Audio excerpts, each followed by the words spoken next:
Ladies and gentlemen, I think it's finally time that we accept the truth. What's up guys, Hello Bones here, and here we are to do a breakdown / discussion to talk about why Ryomen Sukuna is the strongest sorcerer, not of today, not in history, but of all time. Definitively. Like, unironically, Sukuna has to be number one in the verse, as we know it at this point in time. Based on everything we've seen, and everything we've heard, the conjecture, the glaze from characters in the narrative and outside of it, statements made by characters in the narrative, no matter what, I think we all need to lay down one cold, hard, solid, thick, meaty, and juicy fact that the King of Curses, Ryomen Sukuna, is the strongest of all time. I feel like there's no more room for debate, but I know there's going to be debates regardless. So, let's not waste any more time and let's hop right into it. Editing me, are you ready? 3, 2, 1, go. What's up guys, that guy with a pencil here. Fun fact, I do happen to have it on me and keep it on me at all times. And another fun fact, this is the only competition. Luckily, I feel like this is it. This is the only guy. Right here. That guy on top, and Satoru Gojo's voltage ramps up. He's the only one so far. I've seen some Yuji fans, but I know they're just like me for real, and just caught up in the hype. But luckily enough, no one else is really the point of contention and discussion. He's just an obstacle. The strongest sorcerer of today, Satoru Gojo, is the only character in the entire verse that gets within a hair's breadth of challenging Sukuna. Properly. And absolutely.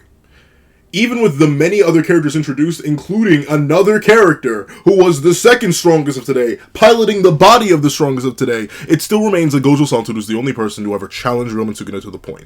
And it's this statement right here that I think has sort of kept the discussion alive. Notably, Satoru Gojo's been gone for nearly a year. I think about a month and some change will have to pass, and then he'll actually be gone for a full-on year.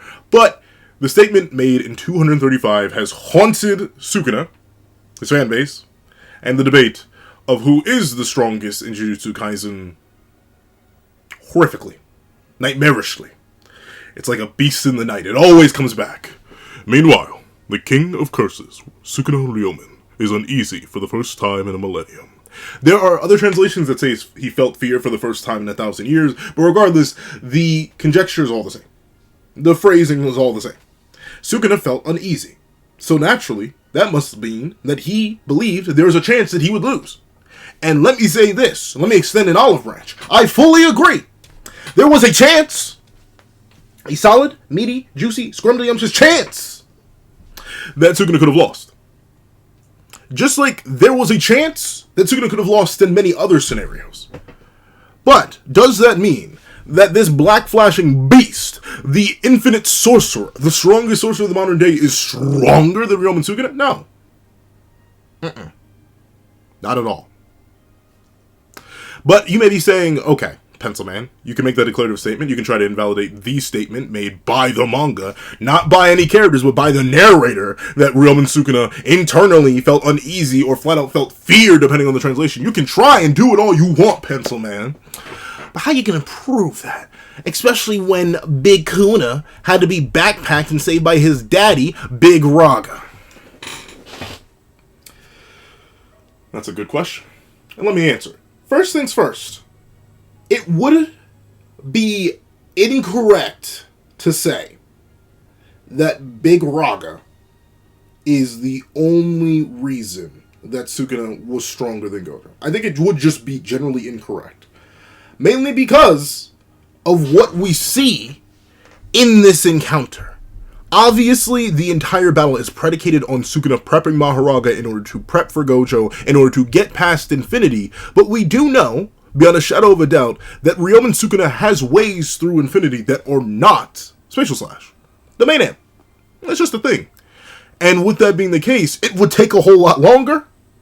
It would be a whole lot more devious, a whole lot more dangerous for Sukuna, but he could have won that way. He chose not to. He chose to go out of his way to specifically adapt Big Raga so he could bypass Infinity and evolve his technique. This isn't even like theory.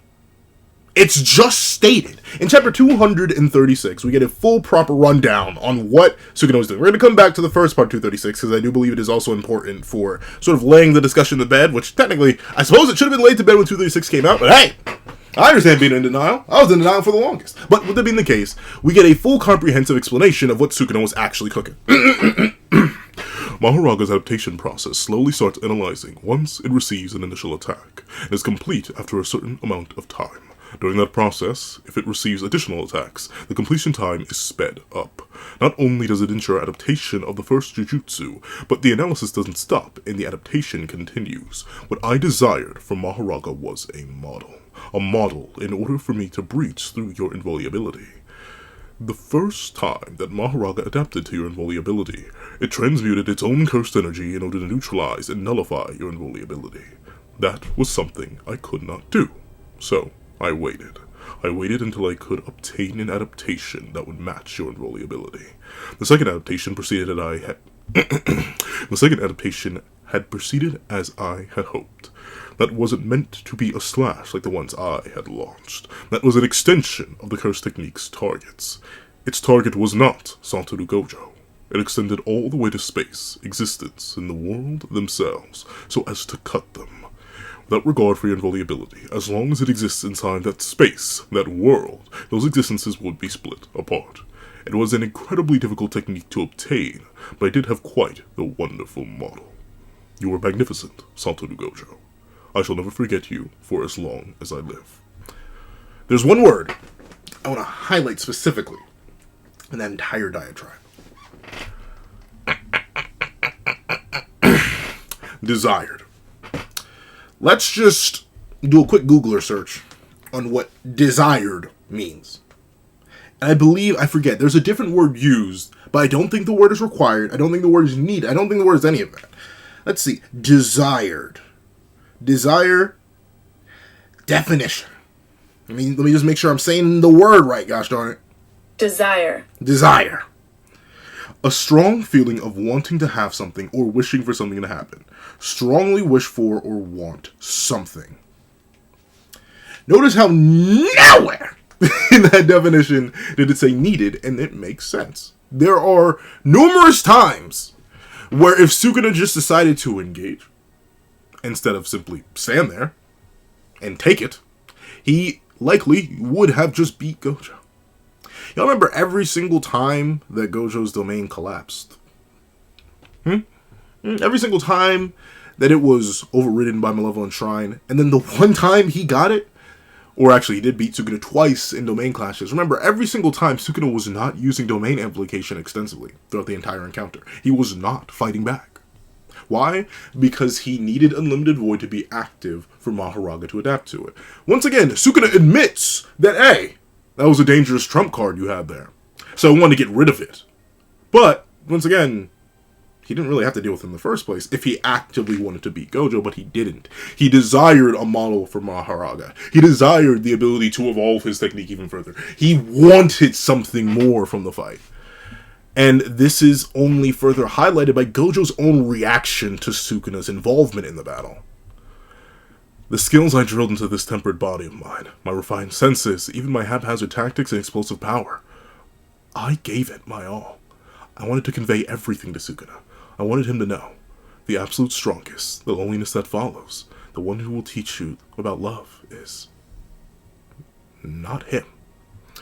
As Gojo says, it was fun, but Sukuna wasn't able to give it his all. And for that, I'm sorry. Now, this, and one other statement I'm going to go quickly cover, has caused controversy. It caused controversy for me. I ain't gonna lie to you. When I first read it, I was bamboozled. You can go back to the review, and the spoilers, like, you can go, it's on the channel. You can go see my initial reaction to the statement. But once again, time has softened whatever sharp edges I did have. As Suguru Gato asks, so, how was the King of Curses? Man, he was crazy strong. Plus, Sukuna didn't even go all out. I'm not sure I could have beaten him, even if he didn't have Megumi's 10 Shadows. Whoa, he's so strong that he made you admit that. This man is Ryomen Sukuna's only competition the only person that could even remotely begin to argue for the spot of strongest sorcerer. Next to Sukuna. Once again, Yuji fans, I'll give it some time. Merger believers, they'll believe this still gonna happen, which is a part of me. I will admit, it's like a eighth of my soul back there. But you merger believers who believe in omnipotent Tengen, you might be spitting. That may happen soon. By the time of recording, right now, latest chapter of the time of recording is 265. At the moment, this is Ryomen Sukuna's only competition for the strongest sorcerer. Only one. Laid bare. And he says he didn't go all out. And note, or I guess not necessarily note, ask yourself a question. Why would Gojo be lying? Can you think of a reason why? In his mind, he's just talking to Suguru Geto, and then eventually Nanami Kento, and then whatever Haibara's other name was, and then Yaga, and then Riko Amanai, and then her maid, and then Toji. I guess. Like, he's chilling. Big vibing. Why would he lie? It's the initial thing that I had an issue with. I was like, why would he do that? Why would he say that? Especially upon just my initial reading of Gojo vs. Sukuna. It didn't make sense. But upon a reread and seeing and understanding and taking in the information that the manga gave me, I can see the vision now. This second statement I read, but the first statement in the manga, is very, very contentious. And I get that. I'm not sure I could have beaten him, even if he didn't have Megami Senshouts. How? Once again, it goes back to this domain clashes, Gojo's lack of ability to perform an open domain, leaving him susceptible to domain destruction, and Sukuna's ability to domain amp while inside a domain clash. All of that's laid bare. Even with basketball domain, if Sukuna just stands there and stonewalls with domain amp, which we know is more than potent enough to reduce the damage of Gojo's best techniques, while he's in Megana, a much weaker state than his actual stronger state that we're going to talk about in a little bit, then yeah, absolutely, Gojo's never doing enough damage to collapse while in trying. So it doesn't matter if the little basketball domain can handle 3 minutes, because Sukuna's going to last longer than 3 minutes. And then Gojo's in Curse Technique Burnout. And then he tries to loop the cycle again, once he gets his Curse Technique back. But then he's going to fail again, because Sukuna's not running out of energy. He just doesn't have to turn domain amp off. That's it. So there are ways. And once again, this is if he just stays Megana and doesn't use the 10 shadows at all. Heavens forbid we give him 2 extra arms, 3 more feet of height, 55 more pounds of muscle, probably 100 more pounds of muscle, and twice the amount, so he can chant the entire time to amp his domain amp even more. Just Megana. That's it. And Gojo, who never even got to see... This is a big thing, too. This is a big thing that I feel like I overlooked and many other overlooked the first time. When Gojo says this, he has no context for what True Form Sukuna would have even been. He knows the general image. Their image is passed down, but this is Gojo's assessment after just dealing with Megana. He doesn't even know if he can fully incarnate, because he's not a reincarnated sorcerer, and who knows, Kashima probably didn't explain jack, and he was the only reincarnated sorcerer they had on their side at that point. Everyone else was of the modern era or freshly awoken, in the case of Higuruma and Takaba. That's the only one, and I don't think Yuno was running over to find Uro and ask for her help, because if he did, she never showed up.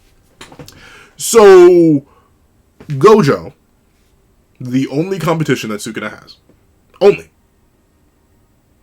takes one look at Meguna, an inferior version of Sukuna, and makes a statement about how he didn't go all out. Throughout the battle, he makes multiple statements that Sukuna's fighting weirdly, which we find out is for Mahoraga's adaptation, and he says he could have won without the 10 shadows. All of which I can genuinely visualize. It'd be one thing if I couldn't visualize it, but we've seen enough from Sukuna that I can visualize it now. So how's he not the strongest? Why would Gojo lie? Did Sukuna actually go all out? I don't think so. He was in Megana form. In my opinion, Sukuna going all out would be doing something a little bit like this.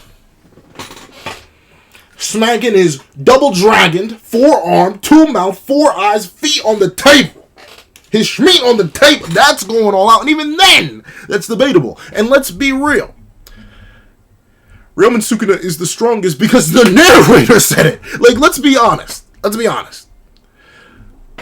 When the statement of the Star 238 is made to glaze Sukuna, Kashimo's saying none of this. The only time Kashimo actually gives his own input is here. After the narrator stops glazing Sukuna. Ah, you have achieved so much. How beautiful. That's Kashimo. The rest is straight narrator glaze. The narrator straight up says, using X-ray vision to analyze Ryomen Sukuna, what Kashimo saw was perfection. Even when performing... Oop, let me see something. Yeah, there we go, editing me. I got your back. Even when performing curse gestures, his hands remain unfettered, and even when chanting a curse, his heart and lungs remain unburdened. Sukuna's extra arms and mouths provide an immense advantage over other sorcerers. His physical form may be greatly deformed, but it doesn't impede him in any way. The perfect body for sorcery. Extra musculature, height, and weight, all of which we know factors in to your cursed energy reinforcement. The ability to amplify within inside a domain and maintain the domain at the same time. An open barrier domain that innately attacks all other domains in the entire series except for possibly one in Big Jaku, but I don't think I need to convince you that Sukuna's domain is likely more refined than Big Jaku's. And somehow he's not the strongest? Like what? Like, here's the thing. Even if you were to give Gojo a rematch, I think he'd lose. And I'm not even using Goda as a reference for that, the fusion of Satoru Gojo and Yuta Kotsu. Obviously, Goda's a poor reference for that. Goda's not Satoru Gojo level. I'll be honest. Low-key, Goda may just lose. No, that's gonna sound good. Goda may just lose to regular Yuta based on how bad he is at being Gojo. But with that being the case, the narrator goes out of its way to slop Sukuna's off. Not slop Sukuna's off. Slop off Sukuna's perfect Jujutsu form. Perfect. Gojo Satoru, his only competition, goes out of his way to say he held back and he may have lost anyway, even if the 10 shadows were in play. We can all visualize, once again, unless you can prove that somehow, some way, domain amp stonewalling, something we see Sukuna do against Gojo while Megana and then do later against Yuta while Goda, unless you can explain somehow that Gojo gets through that, when Sukuna is actively fighting back and not just allowing himself to be thrown around in the domain clash. And remember, a lot of the domain clashes where Gojo actually broke the barrier went down literally to the wire, like literally seconds to spare. You mean to tell me that a 4-armed, 3 feet taller, 2-mouth having, maybe not Kamutoke wielding or whatever his other cursed weapon was, which we don't even know, by the way. But none of that, but still a much physically superior body with endless stamina and endless cursed energy to the point where he can cast his domain infinite times. And you mean to tell me that he's not the strongest? Y'all, the narrative says it. And, like, notably, I get the basic concept for the debate, right? Mainly because of the underhanded tactics that Sukuna used, right? Taking the body of another, saving a second incarnation, working around Gojo's abilities, removing trump cards off the table through Mahoraga's adaptation. A lot of that does sound very shifty, very underhanded, very devious, if you will. It is. It is all. Don't get me wrong. I'm not saying Sukuna won in the most fair or direct way. No, not in the same way that he beat Kashimo, which was, very, in my opinion, very fair and direct. He uses, like, some misdirections, but he's clearly messing around for a lot of the fight. And he, does use smoke screens. But still, that's just fighting. But I need y'all to remember, deep in your cores, what is a sorcerer? Like, if you were to break a sorcerer down to its fundamentals, and honestly what you could say a sorcerer is in the general sense, what do we learn a sorcerer is, ironically enough, from the battle in the Culling Games of the person who fought Sukuna's vessel? Yeah, sorcerers are con artists. So, to be the strongest sorcerer, you're going to be the strongest con artist. And there's no better con than the one that Sukuna ran. The con that Gojo Satoru actually stood a chance in the first place. I'm just saying, like, once again, fitting into the strongest sorcerer dynamic, Sukuna's everything. And once again, I've been talking just in regards to Satoru Gojo. But I think the rest of the Shinjuku Showdown has gone to show why he's the strongest. In basically every other aspect. The only thing I will readily concede Sukuna's not the strongest in is curse technique. Not curse technique usage. I'd say he's the strongest in that too. But in terms of just simply his curse technique. Shrine is very, very good. At least in my opinion. I think it's actually kind of underrated in comparison to a lot of other curse techniques. I hear a lot of people say like Shrine's like a D tier or C tier technique. When you touch people and their curse energy reinforcement is nullified because your slashes automatically redirect. In a series with a bunch of punch and kick merchants who are going to try and touch you. Not in that way. They won't try and touch you in that way. But you know what I mean when I say they're going to come and touch you. It doesn't sound good no matter what I say. But essentially, you're in hand-to-hand a whole lot. You're going to be grabbing people regardless. And you have Durineg, and then a ranged attack that you can just fire out that 99.9% of the verse, including the 6-size user, can't really see. The only characters who can see Sukuna's slashes are maybe Yuji. Once again, it's really debatable considering he never dodges them. He just occasionally blocks them. And Maki and Toji. That's it! And Sukuna himself, presumably. That's like 2% of the verse that can see it. You mean to tell me that's not good? Even if the slashes would lose output drastically, the ability to just point at somebody, or based on how good Sukuna's gotten with it, just stand there and release slashes that can tear people apart, or even do lethal damage. Like, imagine just slicing someone in the jugular, or slicing someone's wrists, or slicing out their Achilles tendon. Like, there's so many different ways you could use Shrine that, in my opinion, is broken. But I'll admit, Kurt Yuta, infinitely better kid. Big Jaku, infinitely better kid. Gojo Satoru, infinitely better kid. The Limitless, the copy, the gravity engine, plus curse spirit manipulation, plus the body hopping technique. Yeah, obviously there are characters with better innate curse techniques, but even bag-wise, I'd say Sukuna's got a really deep bag, and a really effective bag. He's kind of like the Sorcerer equivalent to Maki and Toji. Where, ironically enough, we literally do see him battle Maki, a variation of Maki and, by proxy, Toji. But still, the thing about Sukuna's bag is that it's an answer for everyone else's bag. There's always something in there. You got a real strong domain. In any circumstance where Sukuna actually has his domain, you just not getting this far. His domain is getting sliced to ribbons by Ryomen Sukuna. Oh, I'm sorry. You got a nice maximum technique. He gonna dodge it. If he feels like it. Ultimately, he may not, because he doesn't get hit all the time when he doesn't need to. But still, the narrative sort of just builds everything up for Sukuna. In terms of raw physical power, he only kind of gets eclipsed by maybe Ryu, based on statements. And once again, those are like transcendent narrator statements, and or statements from Big Jaku, who has no reason to lie to Ryu in that flashback. So presumably, his output may be lower than Ryu's. So he may not punch generically the hardest, and Yuki, once again, thanks to her technique, will likely hit harder. Physically, raw power-wise, but in terms of tankiness, who's really beating the man? Who's really eating what this man has ate? From whole unlimited hollows point blank to the face, that he kind of just, walks off in a much weaker state physically than he is later on when he eats another one straight to the face that was powerful enough to destroy both his and Yuta's domains. Yeah, I don't know. He's pretty darn bulky. In terms of speed, you guys see this man? The one woman in the entire verse with the best perception.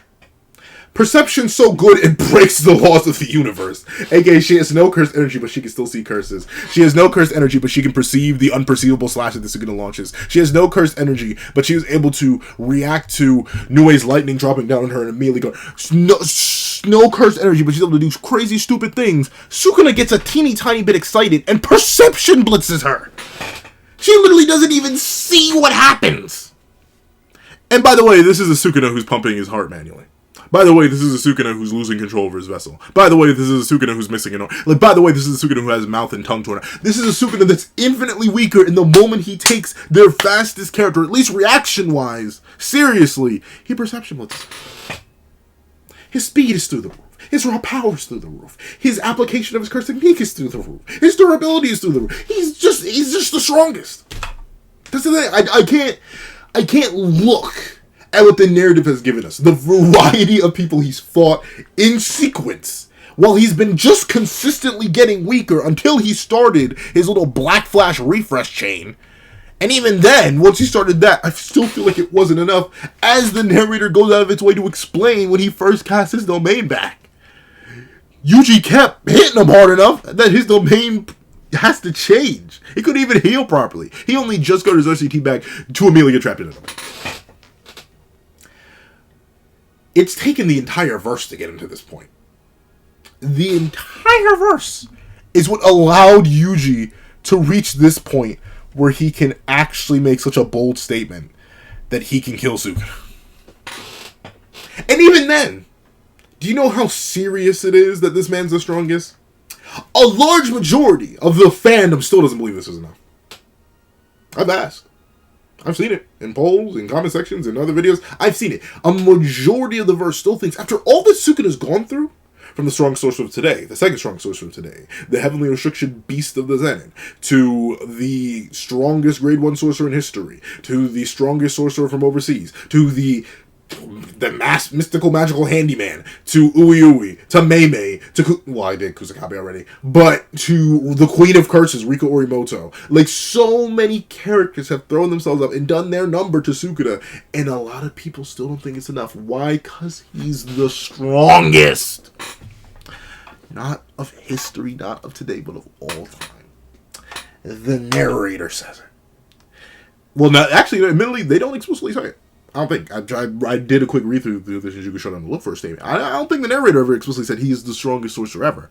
But the narrator and narrative has implied it through numerous statements about his perfection, his transcendence. But once again, it stings. It stings. As a Gojo fan, as a Gojo Glazer, it stings. But it's just said verbatim by his only competition for the top spot. Who else have you ever heard in discussion?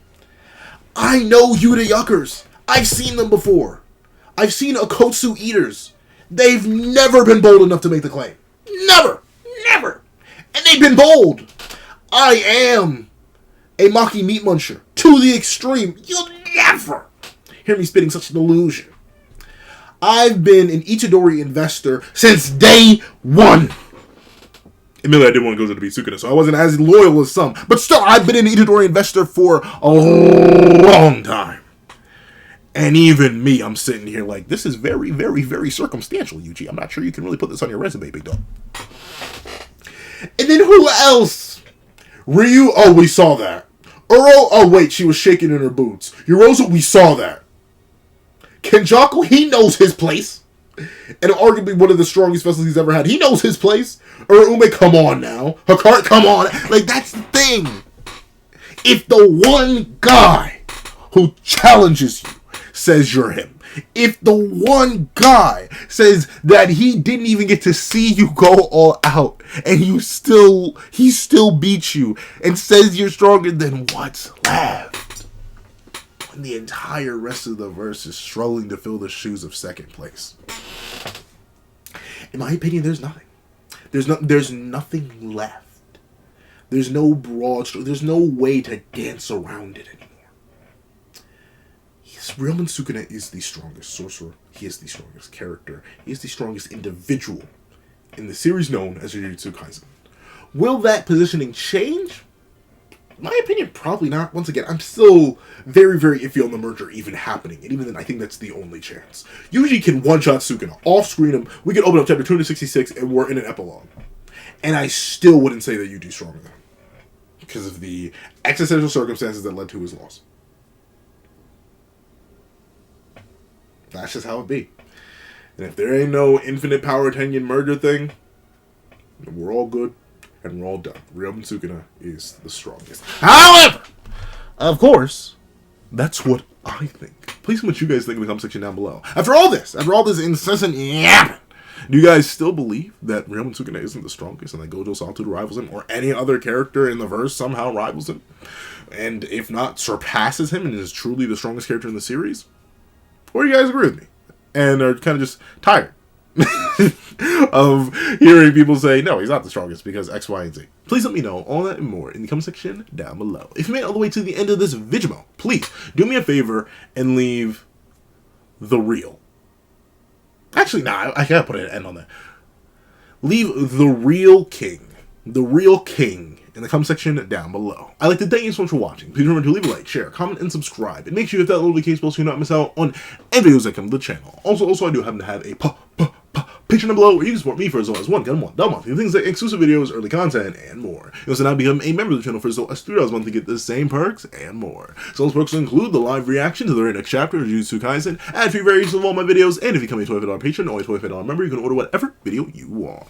Also, I do have a link to my Ko-Fi in the description down below where you can drop 5 beans for a short video, 25 beans for a long video, or any beans at all. Any support is always greatly appreciated. Now, I'd like to thank you so much for watching once again, and I hope you guys have a wonderful day. This is That Guy with the Pencil, writing off.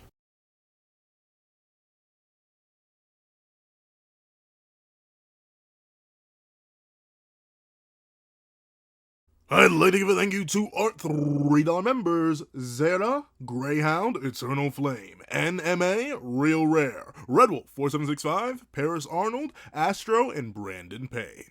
And I'd like to give a thank you to our $5 patrons: Zombie Hunter, Sean, Midnight Lord 21, King, Meliodas, Kevin, Encarnacion, Josh Brown, and A+A.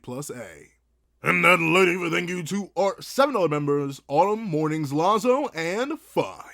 And I'd like to give a thank you to our $10 members: Robbie Uchiha, Jay Warrior, and AZ Void. And I'd like to give a big ol' thank you to our $10 patrons: Michael Williamson, Joaquin Munoz, and Idem Okami. And I'd like to give a final gargantuan thank you to our $25 patron, Calvin Elder.